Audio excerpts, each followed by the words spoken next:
The genesis of this podcast today comes from the idea that the GentleWave procedure has less short-term post-op pain than typical legacy irrigation protocols.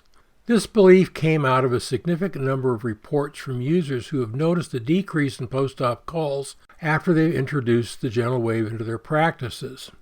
People attribute this effect to the high level of debridement claimed for the GentleWave device, and it's that effect that reduces the debris to the level where the post-op pain is minimal. Schedules loosened up and become more predictable. Patient satisfaction increases. This makes great marketing and advertising copy, but in fact, is it true? Of course, all of this evidence is anecdotal evidence. And anecdotal evidence, as we know, is the lowest strength evidence we have because it is so fraught with the potential for bias. So it's reasonable to be suspicious of anecdotal evidence. But anecdotal evidence can be useful. A large amount of anecdotal evidence, all pointing in the same direction, for instance, may be a good indicator that there is something worth looking into. And it can stimulate formal research in the peer-reviewed literature that comes out of that research. And it can give us a higher degree of strength to our opinion if it turns out to pass muster. There's not been a lot of formal research done on this particular issue, but there are 3 papers published in peer-reviewed journals that point to this effect. These papers were mainly looking at the question of healing rate with the GentleWave procedure, but did in fact track post-op pain during the data collection. All 3 showed reduced post-op pain when the GentleWave system was used. So there is higher level evidence to support this idea. This idea is not backed only by anecdotal evidence. However, the critics point out that all 3 papers were done by the same group and were funded by Sonendo. To that point, Sigurdsson, who's the main author, is experienced and respected. The work was university-based and published in peer-reviewed journals. I think it is solid work and it backs up the anecdotal evidence. With that background, I was particularly interested when I saw this paper in the JOE. It was peer-reviewed, university-based, and it was independent. So it hit all the check boxes of the critics and directly addressed the issue at question. Let's review what they did. The question they asked was, does the GentleWave decrease the incident intensity of postoperative pain? Seems like the question we're interested in. Their selections were random, and an attempt was made to blind the patients by having the GentleWave console sound playing during treatment with the control protocol. Compared 2 groups, the standard control group, which used typical side-vented needles with ultrasonic activation for irrigation, against the second experimental group that used the GentleWave system. After the procedure, each patient used a numerical pain rating scale to record their pain at 6, 24, 72, and 168 hours post-procedure. They analyzed the data and their conclusion was there was no significant difference in post-op pain between the GentleWave system and the control group. To say the least, I was surprised and somewhat disappointed because this conclusion flies in the face of the Sigurdsson articles and the large amount of anecdotal evidence from users. So I decided to do a deeper dive into the article and see if I could figure out what was going on. It was an interesting effort, to say the least, and in the analysis of this data there are some interesting lessons to be learned. The first thing I looked at was to see if there was any confounding factors that could influence the results. And in fact, there were. The sample size was relatively small. They started out with 44 patients, and they had a return rate of 36 patients for 81.8%, which isn't bad, but their total sample size was 18 in the experimental group and 18 in the control group for a total of 36. This is not a very big study. They did, in fact, look at the sample size based on the Sigurdsson results and made the estimation that this was a sufficient size study to actually come up with a significant result. The other problem that they had was the Institutional Review Board limited recruitment to 50 patients. The procedures were performed by inexperienced clinicians. The work was done by third-year students in an endograduate program at the university.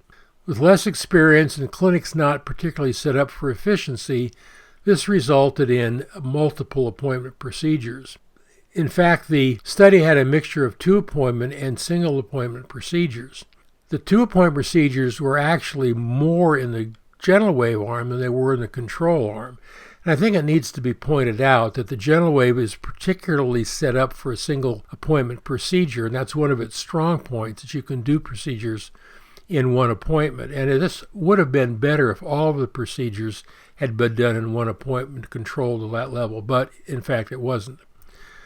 The procedure details were not controlled and standardized to a high degree. The file use and the sealers used were the free choice of the clinicians. And you can make a case, I think, that sealer choice may make a difference in the post-op pain that you get in an endodontic procedure. The other issue, and I think it's just a chance issue, was that there was an unequal distribution of the teeth. In fact, the GentleWave arm had twice as many lower molars as the control arm.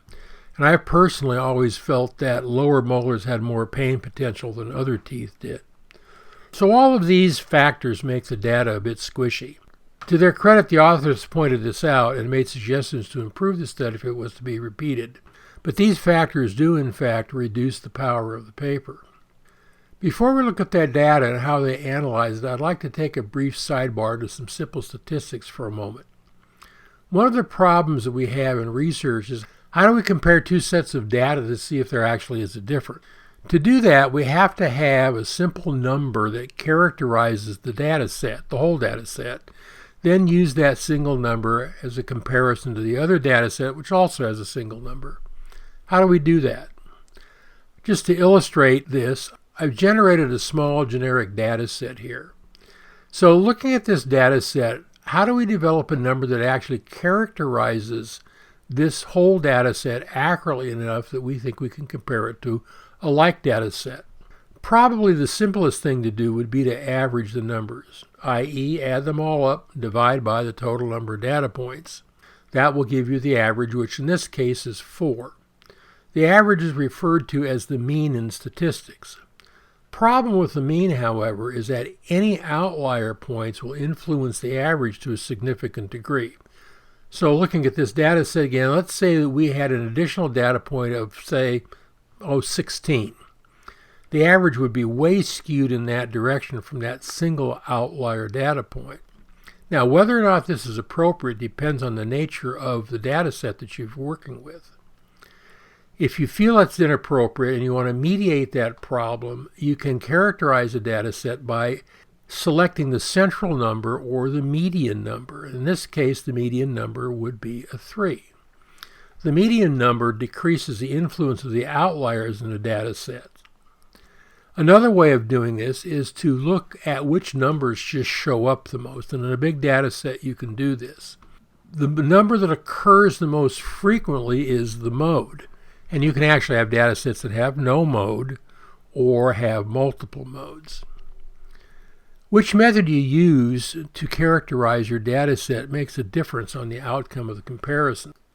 So in an evenly distributed set, like a classic bell curve shown here, the mean, the median, and the mode are all the same number. If the data set is skewed in one direction, the mean, median, and mode points are different. So if you want to compare, say, the right side data set and the left side data set curves here, the comparison and the difference between these two sets would be different if you characterize it with the mean, the median, or the mode. If you spread out the data set and it has a long tail, it significantly influences where the median, the mean, and the mode are. So, in comparing the differences between two data sets, a control versus an experimental, for instance, which point you pick to characterize that data set will change how much difference the analysis shows. The method needs to be picked so that it actually does reflect the character of the data set in the research. With these definitions in mind, let's look at the data from this project. This is the chart of the data included in the paper. There is one oddity here, and that is the number of data points on the chart does not match the number of participants. I don't know why that is. I'm going to ignore that for now, because I can still make the points that I want to make without resolving that issue. Each round dot here represents a pain rating for an individual patient at a certain point in time. The blue dots are the control group, and the red dots are the GentleWave experimental group. The y-axis represents the pain values, and they are based on this self-reporting classic 0 to 10 pain scale. Here they've used a 0 to 100 pain scale, but the principle is the same. These numbers are generated off the reports given to the patient at the time of treatment and represent the person's self-assessment of how much they hurt at the various times post-operatively. The x-axis is the timeline, which includes pain assessments preoperatively, 6 hours after treatment, 24 hours after treatment, 72 hours after treatment, and 168 hours after treatment. Each of these time points represents two data sets, one for the control and one for the experimental group. These are the data sets that they use to do the comparisons and the analysis in this paper. In their analysis of the data, they used a linear mixed effects model to compare the groups and a Wilcoxon rank sum test to establish the significance. These methods were chosen because they were appropriate for small data sets with confounding factors. Tellingly, they were also based on the mean. If we look at the diamond point, that represents the number they think best characterizes the data set. But it's noticed that it's based on the mean value, which reduces the effects of outlier data. So the influence of this one individual person's pain at an 8 is discounted when looking at the whole group. I think you can appropriately ask the question, is that really reflective of the nature of this data set and the question that's being asked here? Would they have been better off with an average rather than a median? The two curves represent a graph of the pain points, and there is a difference between the control and experimental group. It's just not very great. Given the parameters of the analysis that the difference is small, with confidence can they say it's real? Given the small sample size, that difference could be simply from chance. Thus, the no significant difference between the groups. The same difference with a larger sample size might in fact be significant because the larger sample size would make the data more reliable and predictable. So they did in fact answer the question they asked, which was, does the GentleWave system decrease the incidence and intensity of postoperative pain? But, and this is important, is this the same thing a clinician is talking about when they say they have seen a decrease in post-op pain with their GentleWave? Let's look at this chart and the data from a slightly different perspective and see if we can get some clarity on that. We'll start by looking at the pain from a different perspective. Instead of the 1 to 100 scale, we're going to divide the pain up into 3 levels, mild, moderate, and severe. We can do this based on the 1 to 100 score, and there's literature to support how to do that. What do these levels actually represent? Mild pain is something that people will tolerate relatively well. If you ask them if they hurt, they'll say, yeah, a little bit. Do you take anything for it? No, I'm putting up with it. They may take a Tylenol, but it's pain that they can kind of live with and ignore. Moderate pain, on the other hand, is something that's starting to get in the way of their life. It's something that they may seek treatment for, i.e. pain medications, maybe an antibiotic. They're going to call you and find out what's going on. They may end up needing to be seen in the office. So this is pain that is kind of getting in the way. Severe pain just dominates your life until it's gone. If you've ever passed a kidney stone, you know what severe pain is. And you have it, nothing else matters until you're away from it. So let's focus on the moderate to severe groups for a moment here. Here is the 6-hour post-op breakdown. Here is the 12-hour post-op breakdown. And here is the 72-hour post-op breakdown in the moderate to severe group. Most of the data points in here are from the control group, not the experimental group. The percentages of these that you see are about what you would expect from the literature on the legacy protocols post-op pain studies. Of note here is that there's only one data point from the experimental group in here. This pain, this moderate to severe pain, is the pain that matters to the patients. It's the pain that may require intervention. It's the pain that they're going to complain about. Historically, it's a relatively small number. Most root canal post-op pain is pretty minimal, but there is a percentage of it that's not. Even though this is a small number, the impact on the practice on the patient is significantly greater than the number of patients who are actually in that group. So when a clinician says, "I've noticed a decrease in post-op pain," what they're talking about is a decrease in the moderate to severe post-op pain that they have to deal with in their practice. This is the pain that matters most to the patients. I would love to reanalyze this data, but ask a different question, with the objective to see the difference between the mild pain and the moderate to severe pain in each group.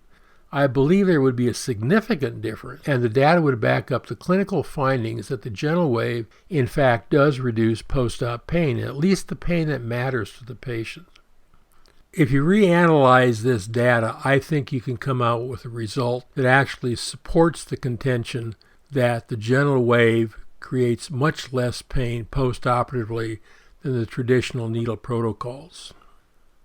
There's a lot to be learned from this exercise. Lessons about the effects of sample size, characterization of data sets, what do they really represent, asking the right question and making sure you get the answer to that question, what's the right approach to analysis that supports the question.